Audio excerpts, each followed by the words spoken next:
Oke, saya serahkan kepada moderator.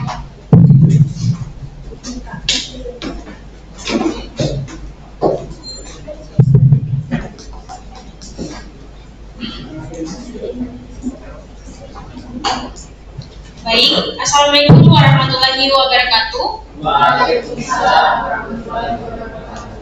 Saya selaku moderator yang akan membantu jalannya materi yang akan dijelaskan oleh pemateri. Untuk pemateri, saya persilahkan untuk naik ke atas.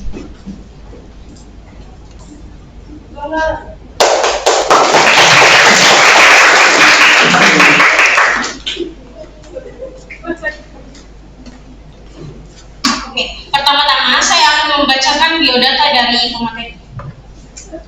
Nama, Rini Wulandari, jabatan Wakil Ketua, kelas 12 MIPA 4, alamat Jalan Deng Tantu, Lorong 1, NAI 020-2 PD .16-MKS 2022.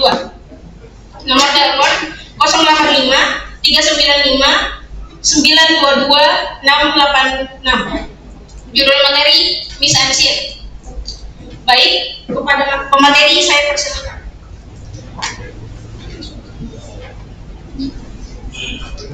Assalamualaikum warahmatullahi wabarakatuh dan selamat siang semuanya.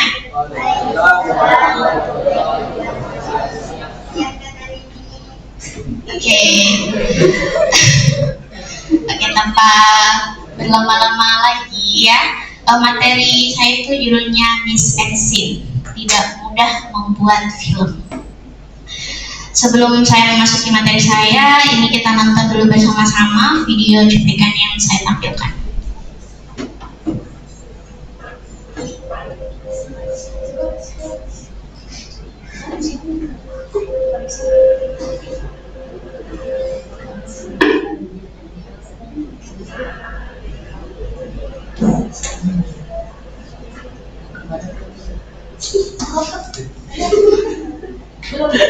Kita ulang dulu ya.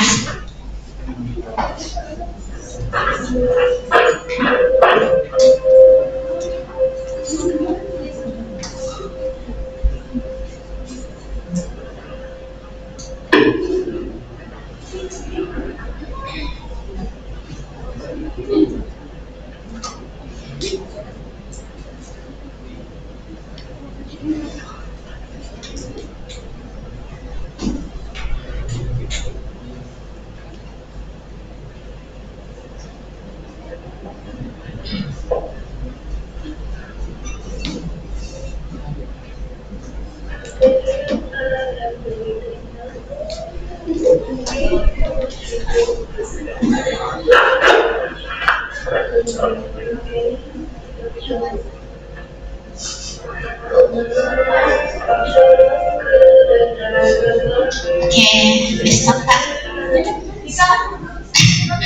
Nah, itu tadi cuplikan video yang saya tampilkan. Saya mau bertanya nih, kira-kira apa yang kalian lihat dalam cuplikan video yang saya tampilkan tadi?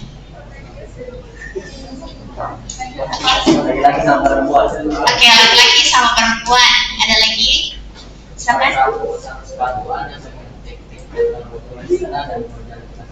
Oke, tek-teknya. Oke. Iya, sudut kameranya yang beda-beda ya. Ada lagi? Apakah ada lagi yang Oke. Nah, itu tadi dua orang yang menjawab tadi betul sekali. Dia bilang yang pertama ada perempuan dan laki-laki, dan ini ada sudut-sudut kamera pas pemasangan sepatu, dan dia mengalihkan kameranya di cewek dan cowoknya. Oke, wajah cewek dan cowoknya. Di sini tanpa kalian sadari itu yang telah kalian lihat itu adalah Miss and Scene. Kenapa saya bilang begitu? Karena Miss and Scene ini seperti kalian lihat ada aktornya, betul? Ada aktornya, ada kostum yang dia pakai seperti sepatu, seragam, tas dan sebagainya. Ada make up yang mendukung situasi yang sedang terjadi tersebut. Oke? Nah, mungkin kalian bilang, Kak, apa sih itu mise en scene? Sebelumnya ada yang sudah tahu apa itu yang mise en scene? Atau sudah pernah dengar? Tidak? Oke. Mise en scene ini, dia kalau istilah dari bahasa Prancis itu artinya peragaan panggung dan penataan aktor dalam adegan-adegan untuk produksi teater atau film. Mungkin mudahnya dipahami itu yang bisa saya artikan ialah sebuah penggambaran suatu cerita yang diambil dan meliputi banyak hal hanya dalam satu gambar. Jadi, mise en scene ini dia berkonsentrasi kepada pemisahan cerita, tapi hanya satu gambar. Bisa dipahami? Oke. Nah, yang seperti saya bilang tadi di sini, Kak, selanjutnya. Nah, di gambar ini dia ada dua aktor di sini. Ada kostum yang dia pakai, properti-properti yang ditambahkan seperti tas medis, topi tentara, terus juga ada pencahayaan dan setting tempat di belakangnya. Itu dinamakan dengan komponen atau elemen-elemen yang dimana ini dalam suatu mise en scene itu sangat dibutuhkan. Nah, apa-apa saja sih komponen dan elemen yang ada dalam mise en scene, Kak? Itu banyak sekali. Tapi di sini saya akan menampilkan beberapa saja. Next. Nah, yang pertama itu tata letak ruang.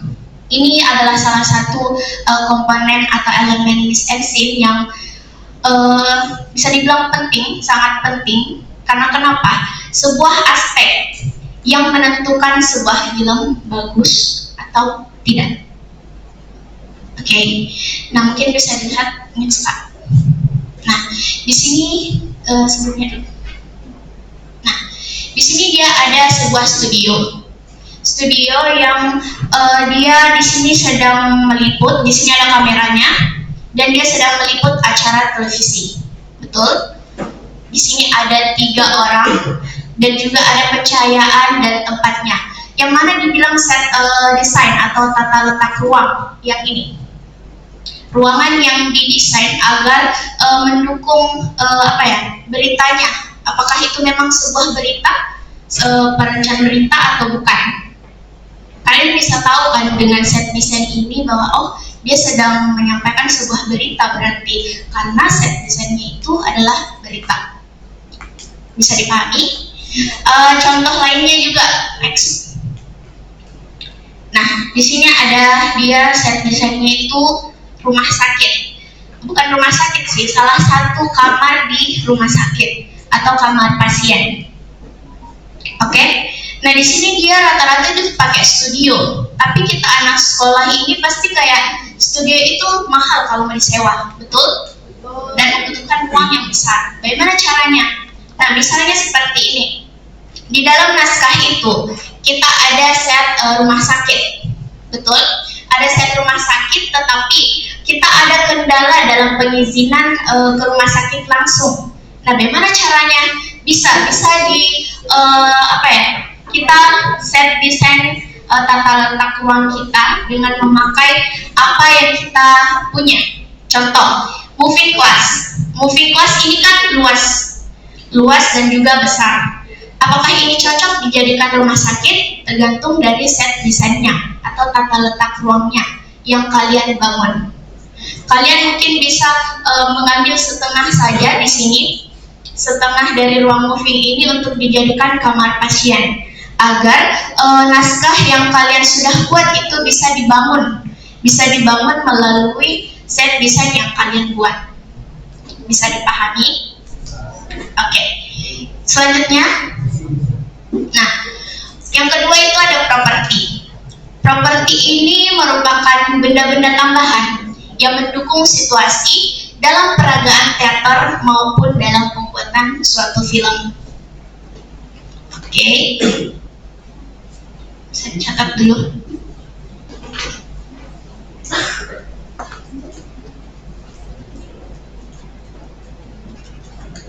Oke, sudah. Saya mau tanya, contoh-contoh properti itu seperti apa sih? Oke, Ismail.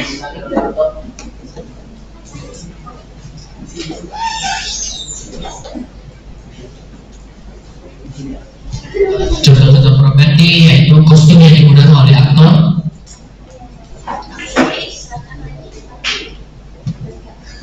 Contoh-contoh properti itu seperti apa saja?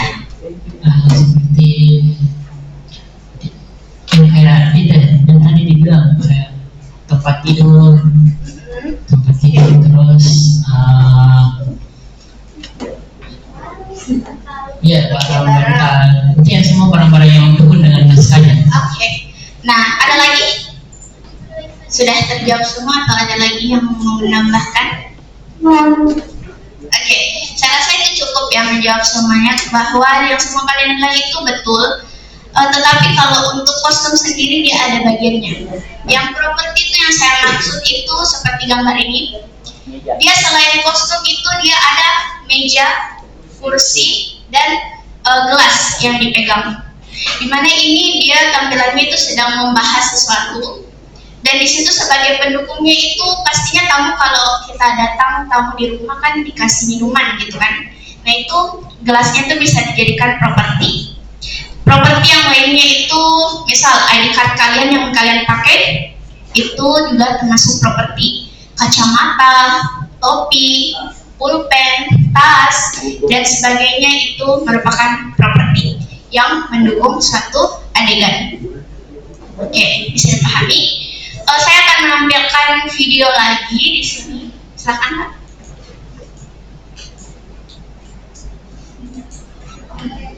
Ini kita bisa lihat tata letak ruang dan juga properti lainnya.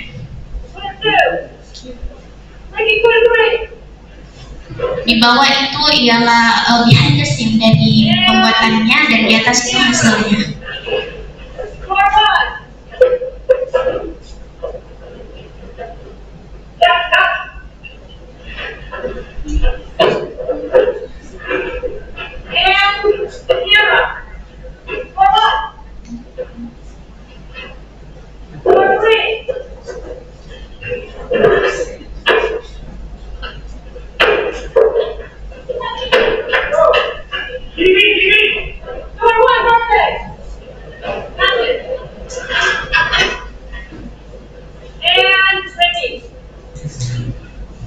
Oke, cukup.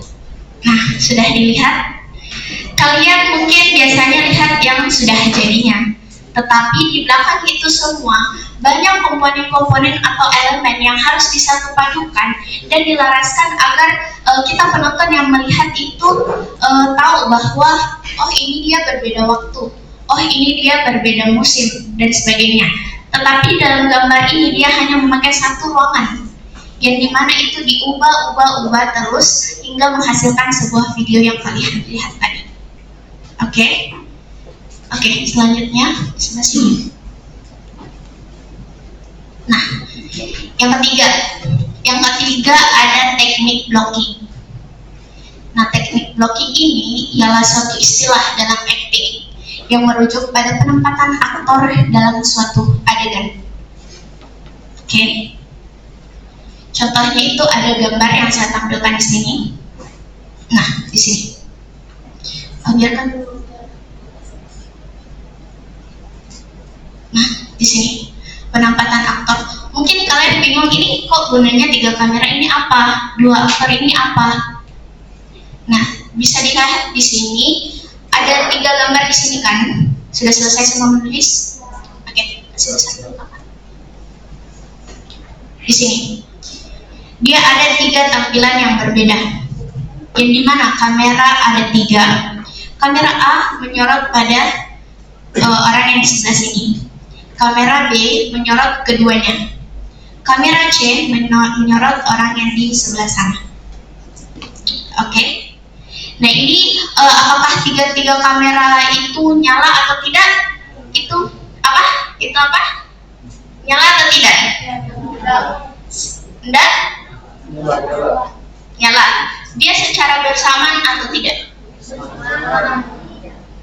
Oke, ada yang berbeda. Ada yang bilang tidak, ada yang bilang iya. Oke, mungkin lebih untuk dipahaminya kita praktik langsung, boleh? Oke, saya akan yang mau mengajukan diri 3 orang untuk menjadi sang kameramen. Ada yang mau angkat tangan? Kameramen yang memegang kamera. Oke, satu di belakang. Kita juga. Kita.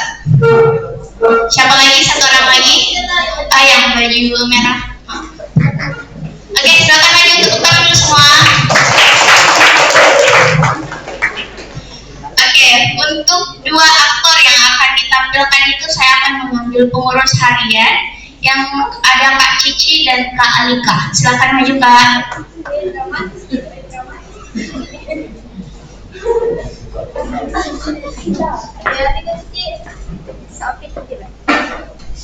Oke, untuk kameranya saya akan panggilkan tim dokumentasi. Saya sudah menyediakan 2 kursi dan 1 meja di sini. Aktor dan aktris di sini akan duduk berdua di sini. Silakan. Kamera A. Yang manakah kamera A? Yang ini. Oke. Ini kamera A. Kamera B, silakan di sini. Kameranya yang peserta yang pegang ya. Diarahkan saja. Apa yang peserta yang lain bisa lihat? Bisa lihat keadaannya atau gimana? Mau berdiri? Enggak? Oke. Kita pahami saja ya. Nah, di situ di sudut itu ada bintang yang baju hitam. Dia sebagai kamera A. Oke. Dan yang pakai baju merah dia sudut kamera B. Dan yang di sini ada sudut kamera C. Kamera A menyorot pada Cici, Kak Cici. Oke. Kamera B menyorot keduanya. Oke, bisa dipahami? Kamera C menyorot Kak Alika. Nah, di sini saya akan jadi sutradara. Di sini dia menampilkan pembicaraan dari Kak Cici dan Kak Alika. Nah, teknik blockingnya itu di mana? Teknik blockingnya itu ada di 3 kameranya. 3 kameranya itu menempatkan pada masing posisi sudut-sudutnya, tetapi dia nyala secara bersamaan, tidak secara terpisah. Bisa dimulai? Oke. 3, 2, 1.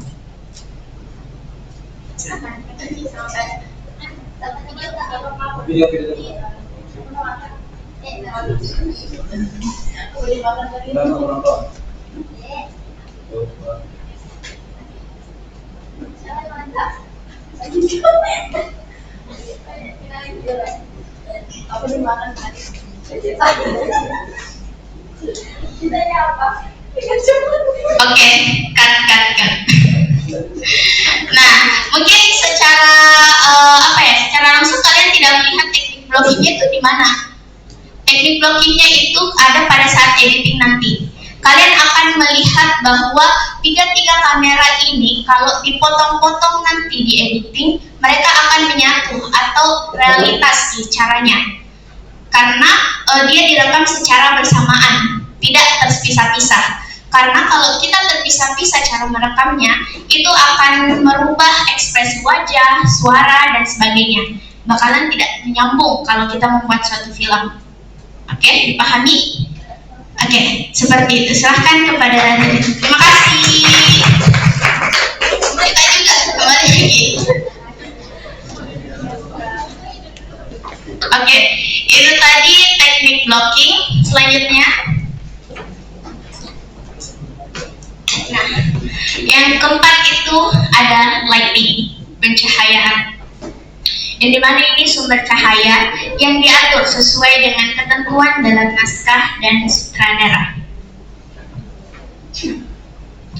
Lighting atau pencahayaan ini juga tidak boleh sembarangan diatur.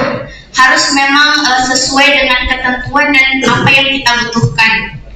Oke, biasanya itu lighting seperti yang kalian lihat di sini tadi videonya, kalau masih diingat.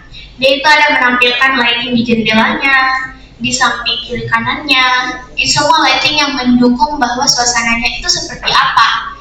Misal nih film horor, dan nggak mungkin dong cahayanya itu dengan terang benderang terus tiba-tiba ada hantunya, ya kan? Gimana kesan menegangkannya? Oke, jadi biasanya itu dia dilakukan pada ruangan yang gelap dan memiliki pencahayaan yang minim.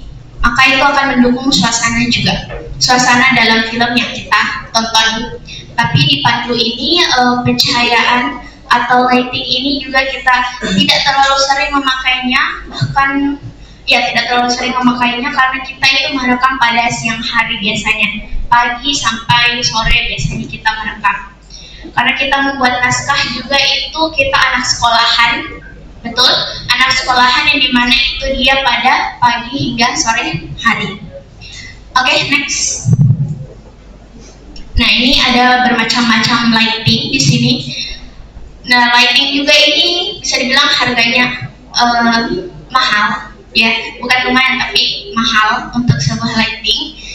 Dan ya seperti ini dia ada lightingnya di atas, ada juga yang di bawah lightingnya untuk mempertegas sudut rahang, itu biasanya digunakan.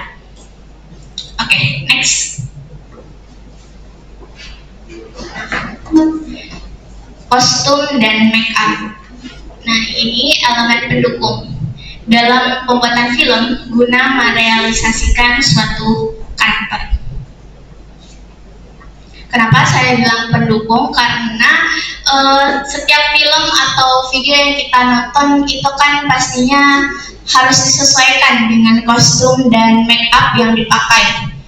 Mungkin dilihat dari video yang paling pertama, itu keadaannya saya ceritakan keadaannya itu dia sudah terjadi bencana alam. Oke, terjadi bencana alam. Nah, sang paramedis ini dia membantu langsung di lokasi. Makanya itu di sininya tadi ada luka di sekujur tubuhnya penuh debu-debu, itu karena dia terjun langsung di lapangan. Itu merupakan kostum dan make up yang dipakai. Oke, di sini ada kostum di sini mendukung ini film Marvel. Pendukung kostumnya bisa dilihat. Selanjutnya ada make up. Di sini saya ambil contoh dari The Conjuring, yaitu Falak. Oke, kostumnya dan make upnya itu sangat mendukung untuk menjadi sosok yang apa ya, mengerikan gitu kan. Oke, selanjutnya. Nah, di sini dia maaf ya kalau ada yang takut. Oke, saya tidak akan lama-lama. Di sini dia bisa dilihat perbedaannya, sangat berbeda bukan dengan sosok asli dari aktornya. Oke, langsung saja. Oke. Nah, yang terakhir, aktor.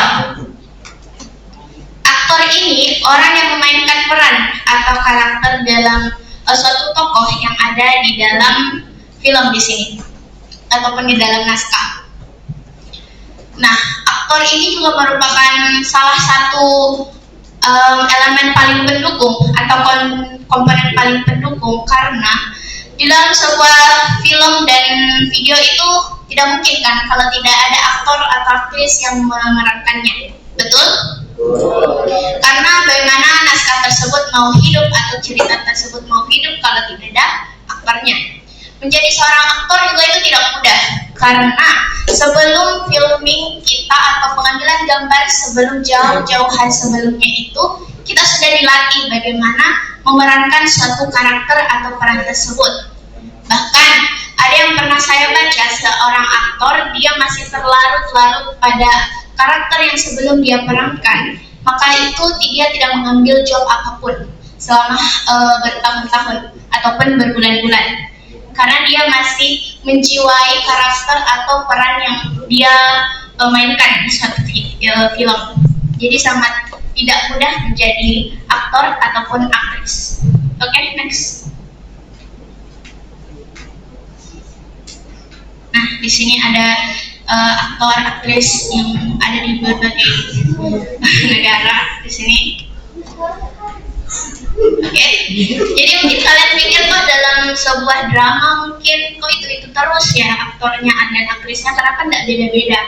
Karena memang menjadi aktor itu sulit, karena kalian harus memahami betapa sakit, betapa senang, betapa campur aduk semua rasa-rasanya di situ, campur aduk semua perasaan kalian di situ, dan kalian harus memerankannya dengan berlawanan arah dengan karakter yang kalian punya. Misal kalian ekstrovert, tapi mau dikasih peran introvert, itu juga salah kan? Dan dari situ juga gunanya sutradara, Bapak memilah-milah yang mana sih aktor yang cocok memerankan peran atau karakter yang ini dan yang itu, seperti itu. Oke, next. Oke.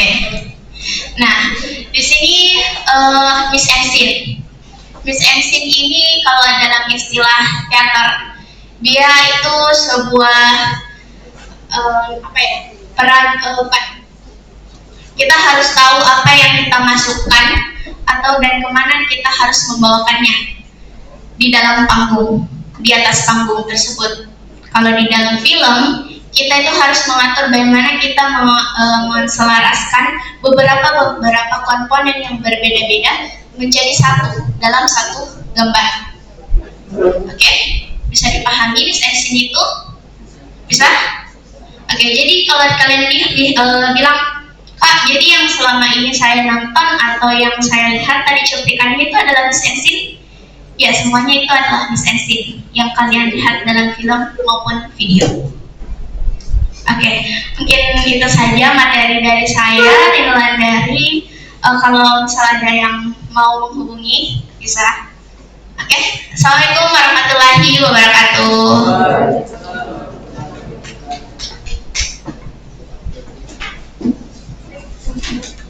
Baik, setelah paparan materi dari pemateri, saya akan membuka sesi tanya jawab. Bagi teman-teman yang ingin bertanya, silahkan angkat tangan dan memperkenalkannya.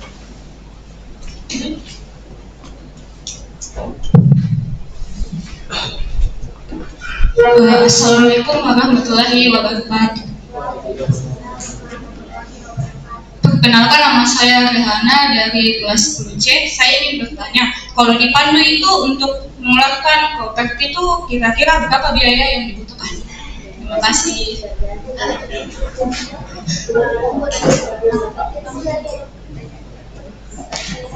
Ada lagi?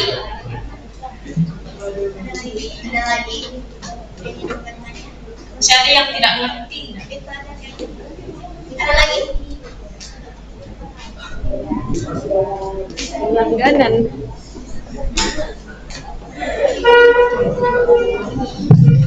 Baik, saya ingin bertanya, bagaimana jika properti yang kita butuhkan itu kita tidak dapat? Dan apa yang kita gunakan untuk melengkapi properti tersebut? Terima kasih. Ada lagi? Assalamualaikum warahmatullahi wabarakatuh. Kan ini ada beberapa tahap, jadi karena banyaknya tapi kira-kira berapa lama untuk pembuatan film tersebut? Terima kasih.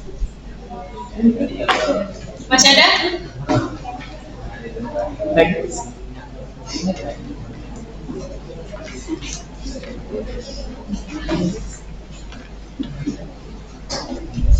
Yang ada lagi?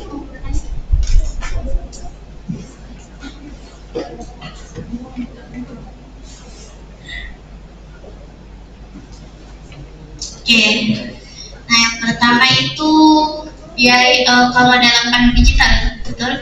Berapa banyak biaya yang dikeluarkan untuk properti?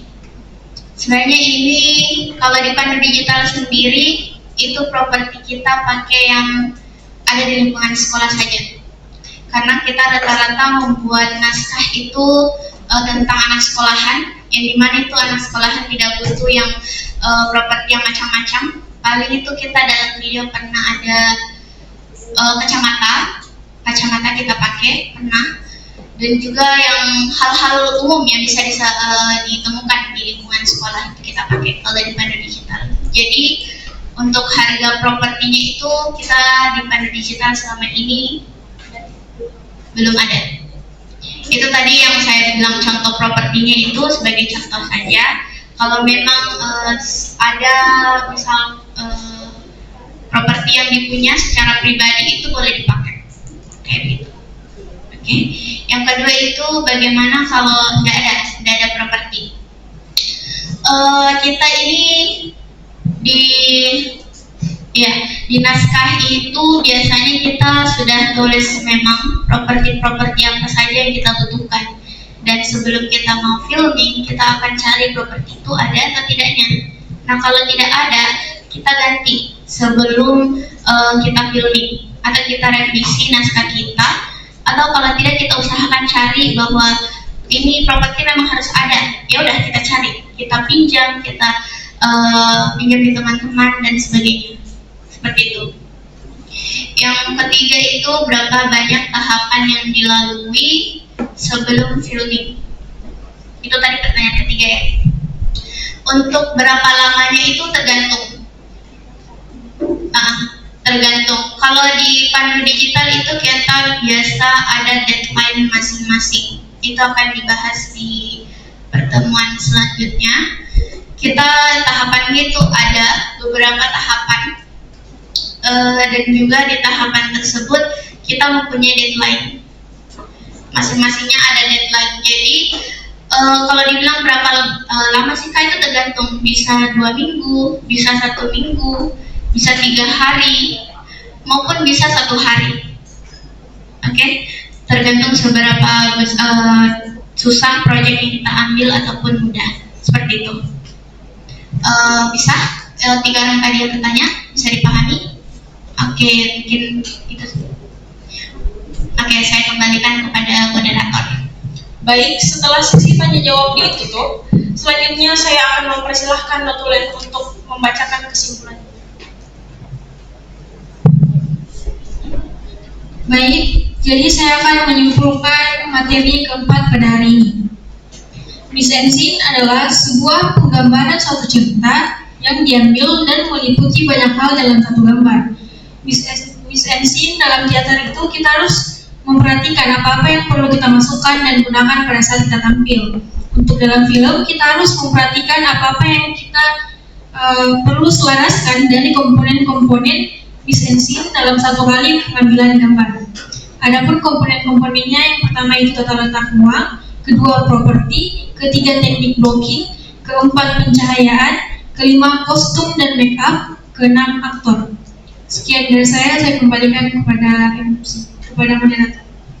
Oke, materi yang berjudul Mise en scene telah selesai. Wassalamualaikum warahmatullahi wabarakatuh. Kembalikan ke MC.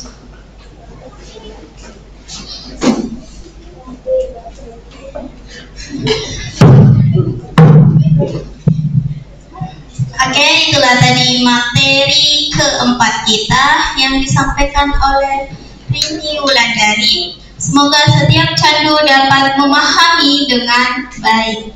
Untuk melanjutkan materi, seperti biasa, candu dimohon meninggalkan ruangan. Ingat, jangan jauh-jauh karena pengurus susah carinya.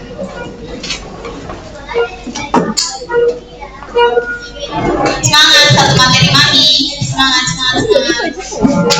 kau semua, saya juga. Belum dipulang. Ya Allah. Ismail Kak. Ismail mau pulang Kak.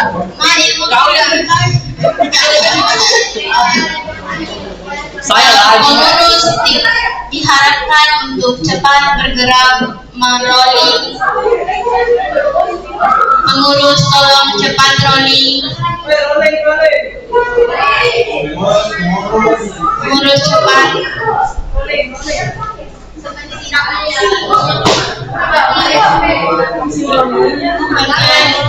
Untuk pemateri